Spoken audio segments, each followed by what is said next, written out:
All right, so I'm gonna start off with the Bulgarian split squat. For that, it is also commonly known as the rear foot elevated split squat. I wanna start by elevating my rear foot on a nice flat surface, a firm surface preferably. I'm gonna go on the couch because I'm a little bit experienced with this, so I can handle a little bit of instability. I wanna get just about the mid foot on the couch or on whatever surface I'm using so that my entire foot isn't on it, but just the top. I don't want to get my knee out and in front of me. When I do this, I want to have my foot out, well in front of me where I can see it. When I squat, I want to find something to focus on. So I'll focus on like one point, maybe in the weight room or in your training area, and I squat down slowly, keeping my knee behind my toes, just like that, and I drive through my heel. 1, 2, 3, 4, 5. Totally keeping that knee down and heel down. Here's a side angle. Elevate that rear foot. 1, 2, 3, 4, 5. All right, so now we're gonna go to the front foot elevated split squat. For this particular movement, you wanna get a nice level surface, just like on the rear foot elevated one. And with this one, you have to find your personal common ground. You don't wanna overstride for this movement, and you don't wanna understride for this movement. This is about my stride for this particular squat. With this, you wanna get a nice dorsiflexion of the heel and ankle, and you want to get your knee over your toe in this particular squat, and you want to bring your hamstring to your calf. So this is a full front foot elevated split squat. Pull my hamstring to my calf, keeping my heel down, knee over the toe,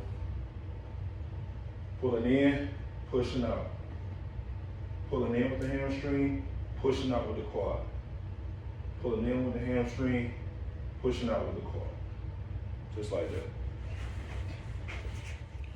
Now I have just a normal split squat. I like to get my foot just out above my knee. And when I sink down, I want to sit down with my knee behind my toes for this particular movement. Boom, boom. You don't want to get too much of a stride because you'll put stress on the hip flexor, and that's bad. I've had experiences with that. So this is about my distance. When you go here, you get into the danger zone, stressing your hip flexor. 1, 2, 3, 4, 5. Making sure you keep the heel down.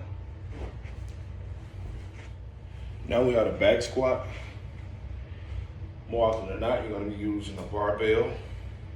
For this, I like to get my toes and heels just outside of shoulder width. So feet just outside of shoulder width. I like to get the bar nice and high on my traps, resting there. It would be great if you had traps for this particular movement. And I like to get my chin up, and I hinge my hips first, sitting back, boom.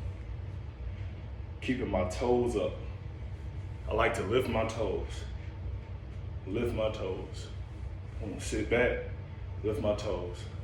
Squeeze my core, lift my toes. Drive my knees out.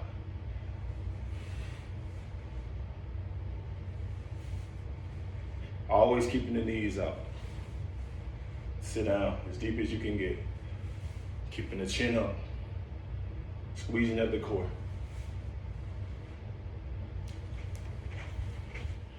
Now I'm gonna do seated good mornings.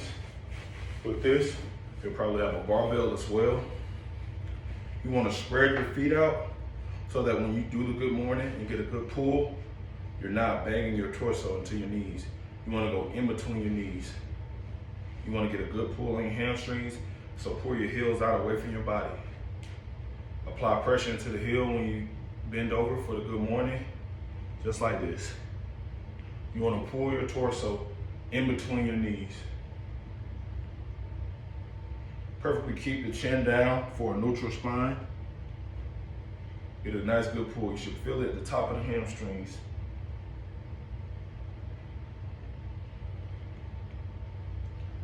This is a seated good morning again.